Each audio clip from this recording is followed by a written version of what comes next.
अब तो आप वो कर रहे हैं, मगर आपसे तो बात नहीं हो पाएगी ना, आप तो आइयो ही नहीं ना उसमें। हाँ ये तो नहीं, आप आओ पहले। मैं भी 27 को ज्वाइन किया हूँ। आपने ज्वाइन किया, मगर अब तो आप चार्ज पे है ना, आप ही मैं चार्ज देखेंगे। पे हूँ, मैं परमानेंट हूँ। तो इसमें इनको 3 योजना का लाभ दिलवाया जा रहा है। स्टॉप। एक तो SC/ST का आगे आज जाएगा शाम को कल बजट आया, अच्छा, तो 4,12,500। मुझसे थोड़ा पीछे को हो जा रहा है। ये देख लीजिए, ये एक सेकंड। आप कब आए यहाँ? मैं 27 को है। आप 27 में आए। 27 को। फिर भी 7 दिन के अंदर वो पैसा जमा कराना होता है, आपको पता है? हाँ, ये तो उसमें रूल में है। मैं आपके खिलाफ SC/ST एक्ट का मुकदमा करा सकता हूँ, आपको पता है? नहीं पता तो मैं आपको बता देता हूँ कि अगर आपने 7 दिन में पैसा इनके खाते में नहीं भेजा ना, CO साहब को भी, CO साहब और आप पर दोनों मुकदमा करा, DM साहब पे भी 1 मिनट लगी कराने में। बहुत छोटा सा काम है मेरे लिए, चुटकी भर का। आप चाहोगे मुकदमे में फंसना? ये अच्छा नहीं है। दूसरी बात, अभी तक इस परिवार को परमानेंट सुरक्षा नहीं मिली और आप जानते हैं क्या माहौल है। ठीक है, PSC लगी। हाँ, आप पहले परमानेंट सुरक्षा ऑर्डर कराओ इनके लगी लिए। है।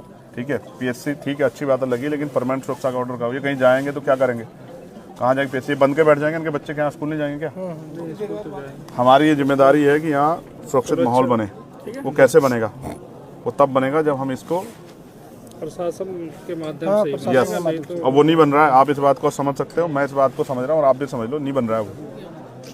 अगर वो बनता तो शायद इनको मेरी जरूरत नहीं पड़ती, ये आपके फिर भरोसा करके चैन से घर बैठ जाते, क्योंकि इस वर्दी में बहुत ताकत है। इस वर्दी को देख के आदमी महसूस करता है कि अब मैं सुरक्षित हूँ। और इसी वर्दी पे ना ये जो शेर का निशान है, ये हम सबको पावर देता है, ताकत देता है हमें। अब आप महसूस करो, या इतने वर्दी वालों के होते भी वो सुरक्षित नहीं महसूस करे, तो कारण क्या है? मेरे पे क्या है? मेरे पे थोड़े शेर का निशान है, तो शेर का निशान आपके माथे पे है। तो हमें उनको सुरक्षित माहौल देना है। मैं नहीं मानता अगर वो यहाँ रहेंगे तो सुरक्षित रहेंगे। तो SC/ST एक्ट में प्रावधान है कि हम उनको यहाँ से, जबकि होना तो चाहिए, एक्ट में तो ये कहता है कि अगर परिवार असुरक्षित है तो चाहे पूरा गांव बदलना पड़े, पूरे गांव को वहाँ से पलायन कराना पड़े, ये कहता है एक्ट तो। लेकिन मैं चाहता हूँ ना, आप कोशिश करें तो ये परिवार यहाँ से अगर कहीं और शहराबाद में शिफ्ट हो जाए तो ये अपना जीवन जी सकते हैं। घटना होगी, मैं उससे नहीं कह रहा हूँ, उस पर बार बार चर्चा नहीं करना चाहता हूँ, लेकिन अब हमें ये साबित करना है कि हमारे यहाँ कानून व्यवस्था अच्छी है और हमारे यहाँ हर आदमी अपनी ड्यूटी कर रहा है। एक्ट ये कहता है, आप पढ़ लेना, मेरा पढ़ा हुआ है, कि अगर परिवार असुरक्षित महसूस करता है तो पूरे गांव को प्लान कराना पड़े तो पूरा गांव प्लान होगा। लेकिन मैं आपसे कह रहा हूँ कि हम इस परिवार को शिफ्ट करा सकते हैं, कि इस परिवार के लिए कहीं रहने की व्यवस्था हो जाए, ये सह सम्मान रह सके और ये लड़ाई यहीं किसी उसमें रहे, ये लड़ाई बढ़े ना। क्योंकि मैं और आप जानते हैं, आरोपी अपनी जान बचाने के लिए इनको नुकसान पहुँचा सकता है। मैं एक बात से सहमत नहीं हूँ, जब पीड़ित वो छोटा बच्चा जिसने देखा, उसकी पत्नी कह रही है कि मोहित मौके पे था, फिर उसको इग्नोर नहीं किया जा सकता है। आप ऐसा मत करो, कोई भी, आप उसको अरेस्ट करो। ठीक है, अरेस्ट करो और कोर्ट में चार्जशीट में बताओ क्या है, वो है या नहीं है। उसको ऐसा मत करो कि उसको खुली छूट मत दो, इससे न्याय नहीं होगा, बिल्कुल नहीं होगा ऐसे न्याय। आप उसको अरेस्ट करो, सबसे पहले उसको अरेस्ट करके जेल भेजो और अपनी चार्जशीट में बताओ क्या है। कोर्ट को बताना कि भाई आपने क्यों उसको किया, आपने FIR है ना नामजद उसके खिलाफ। आप जज मत बनो, सब लोग जज बनना गलत है, ये आपका काम है ही नहीं है, मेरा आपका काम नहीं ना, ये कोर्ट का काम है।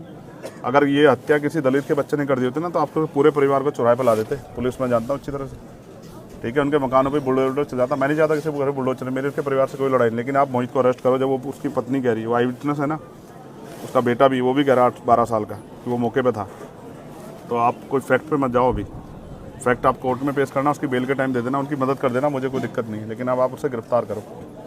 और अगर आप ये सोचते हो कि भाई गिरफ्तार नहीं करेंगे तो फिर मुझसे कोई उम्मीद मत करो, बिल्कुल। मैंने तो कह दिया कि हम 8-10 दिन बाद एक बड़ा प्रोटेस्ट करेंगे और अनिश्चितकालीन करेंगे। बिल्कुल मुझे कोई वो नहीं है, मेरे पास कोई ऐसा मेरी नौकरी नहीं है ना, मैं कोई ऐसा, मैं सदन में मेरे बगैर नहीं चलेगा। मैं नहीं जा रहा हूँ कहीं भी, मैं तो आ जाऊँगा।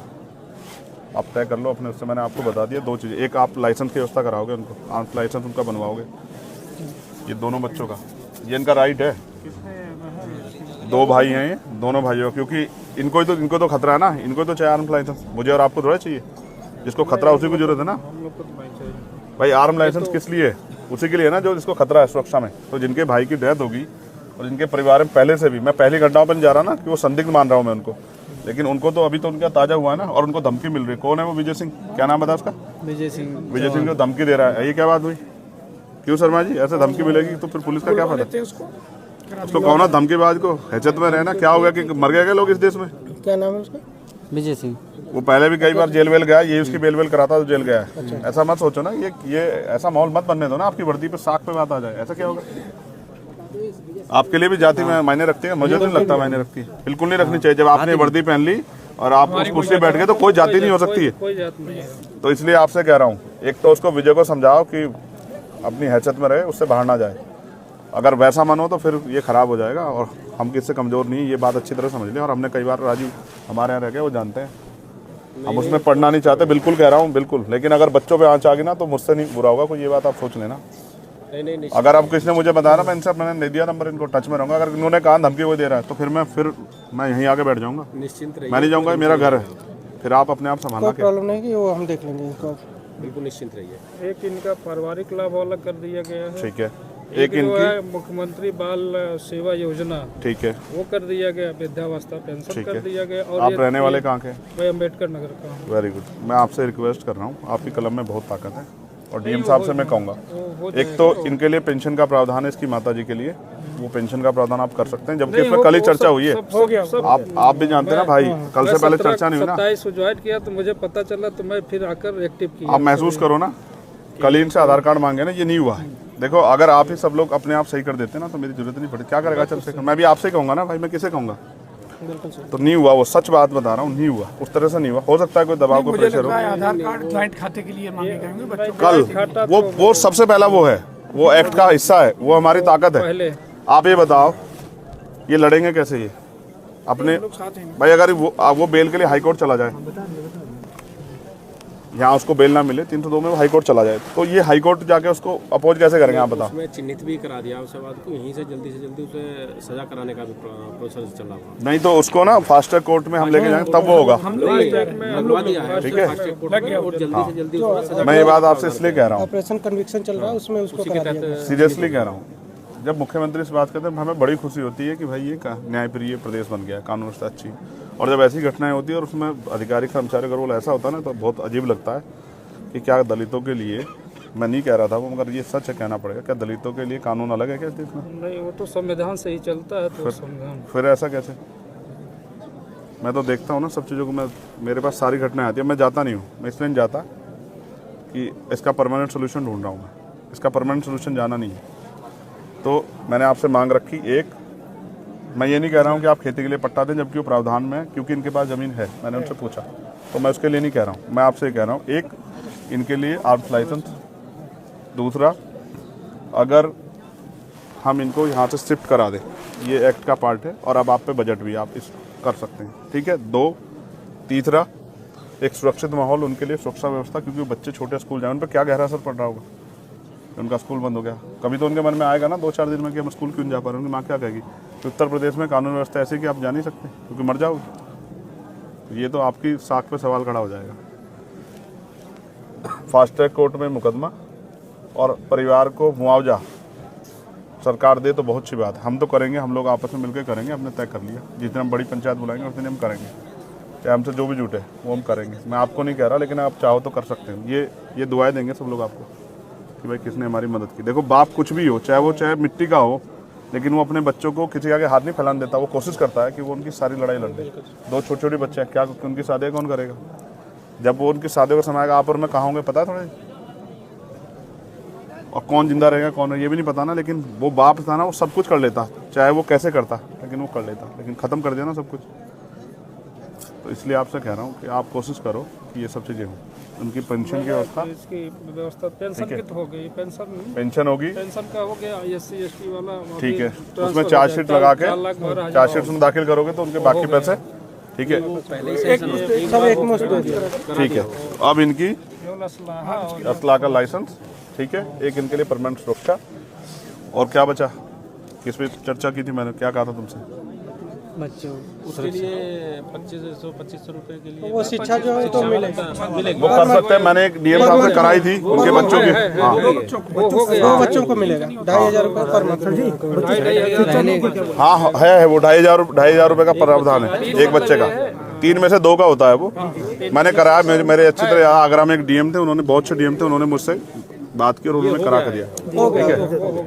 बस अब मैं ये चाहूँगा ना, एक सबसे बड़ी जो है ना, जो साख पे सवाल आया खाकी की, वो ये है कि वो जो दूसरा आरोपी है जो मौके पे मौजूद था, जब वो कह रहे हैं मैंने उनको कसम धर्म दे के सब कुछ पूछ लिया और मैंने ये भी कह दिया, सारे फैक्ट बता के पूछ लिया कि भाई इससे कमज़ोर हो जाएगा, तो वो कह रहे हैं वो मौके पे था, तो अब आप उसमें कोताही मत बरतो। वो ताकतवर हो सकता है, मैं समझ सकता हूँ, लेकिन ऐसा मत करो। नहीं कानून से बड़ा ताकतवर कोई नहीं हो सकता, आप समझो, ठीक है ना। बिकरू याद है ना आप लोगों को, कानून से बड़ा फिर क्या हुआ। और अभी हुआ एक दरोगा जी को लगी ना, फिर उसको विनय वर्मा को लाके कि हम वो मौके पर वो करवाने गए थे, बरामदगी, और वहीं मौके मार दिया पुलिस ने। हम सब जानते हैं, तो हम सब देखते हैं, हम नहीं वो कर रहे ना, जो गलत कर रहा है उसके साथ गलत करो, लेकिन सही के साथ गलत हो रहा है तो फिर ये अच्छा नहीं है। तो इसलिए उसको अरेस्ट करो राजीव भाई, और कह देना चारू मैडम से मैं एक ही उस तक वो करूँगा, मैं आज उनकी रेस्पेक्ट करूँगा अगर वो इस काम कर देंगे, और नहीं करेंगी ना ऐसे ज़्यादा धमका रही है ना। वो जो सुन रहा था मैं अभी, आप थे पता नहीं कोई अंदर ही, तो कह रही है अच्छा इनकी ज़्यादा मदद करोगे ना और इनको भड़काओगे तो मैं तुम पे ठोके, क्या कर देंगे, ठोके मुकदमा। नहीं ऐसे नहीं कह सकते, मैं आपको सुनाऊँ, आपको कभी नहीं कह सकते, सुनाऊँ, आपको कभी नहीं कह सकते। राममोहन जी सुनोगे। चलिए ठीक है, वो हम बात कर लेंगे। भेजिए, हम सुन मैंने सुन लिया ना, मैंने सुन लिया। मैं रहा हूँ आपके पास। मैं बिल्कुल, मैं विदाउट फैक्ट कोई बात नहीं करता हूँ। देखो जो मुझे जानता ना वो जानता, मैं बिना उसके नहीं बहस करता हूँ। मैंने वो सुनी हो, कह रही है हम करते रहे अपना काम, तुम्हें कोई बात करनी हाँ करो, उनसे मत, उनके रिश्तेदारों को नहीं बात करने, तो क्या कर रहे हो, कैसे होता है कानून व्यवस्था। अधिकतर तो सारी जितनी भी आपकी बातें हैं एसडीएम साहब ने बताया था, परसों ये प्रोसेस में पूरी होगी। एक लाइसेंस वाला इनका फार्म मैं लाइसेंस और स्थापना कर मैं आपको एक सीनियर अधिकारी मानते हाथ जोड़ के आपसे आग्रह करूँगा। आज तारीख क्या है, मेरा आज मैं 11 तारीख को इन्फॉर्मेशन लूँगा और 11 तारीख तक मैं देखूंगा कि आपने कहाँ तक वो बढ़ा दिया। 11 तारीख की शाम को फिर मैं इस पर अपना मत रखूंगा, मैं आपसे बिल्कुल स्पष्ट कह रहा हूँ। उसकी जो फिर मैं हो जाएगा, ठीक है, उससे पहले आप ये समझना कि ये चंद्रशेखर ने आपसे आग्रह किया हाथ जोड़ के कि उसको आप कर दो, लाइसेंस करा दें, हो जाएगा। मैंने उनको वचन भी दिया कि आपको आपकी सुरक्षा में कोई कोताही नहीं होगी। इसको आप कह के आज ही करा दो सीओ साहब, बिल्कुल बिल्कुल, ठीक है। हाँ, आचार संहिता लगने से पहले ये हम कराते हैं। मैं अपने लिए नहीं मांग रहा हूँ ना, देखो आप महसूस करो, मैं तो वो हूँ गोली खा के बैठा हूँ, मैं अपने लिए नहीं कह रहा हूँ। और मैंने नहीं कहा हमारे डीएमएसएसपी को, मैंने उनको लाइसेंस के लिए कहा, उन्होंने मेरी अपनी मजबूरी बता दी, मैंने कहा छोड़ दो, मैंने जब मौत आएगी आ जाएगी, लेकिन इनके पास मौत तब आएगी जब चंद्रशेखर नहीं होगा। तो ये बात आप इसमें करना, और विजय भाई साहब को बुला लेना, बड़े मजबूत आदमी हैं, उनको कहना ये उत्तर प्रदेश है और ये अब इसमें ये चलेगा नहीं जो आप कर रहे हो, धमकाना उमकाना बंद कर दें। मुकदमा आपने अपराध किया तो मरो ना, आप जेल जाओ, क्या वो मुसीबत है, सजा काटो ना, क्यों डर रहे हो। जब आप अपराध कर रहे हो तो फिर क्यों डर रहे हो, अपराध करते क्यों नहीं सोचा आपने फावला चलाते हुए, ठीक है। तो ये मेरा आपसे हाथ जोड़ के आग्रह है सब साथियों से कि आप इसमें मदद करा दें, ड्यूटी है, आप इसमें हम लोग की ड्यूटी है। आप उसको जल्दी से मुझे बता दो, आप वो काम करके जो मैंने आपसे उम्मीद की है। राजू भाई, आप ये हमारे यहाँ बहुत चर्चित चेहरे थे, मैं इनकी बड़ाई नहीं करता, नहीं कह रहा हूँ, इन अपराधी कांपते थे इनके नाम से, सिंघम कहते थे इनको हमारे यहाँ के, पता नहीं क्या हो गया।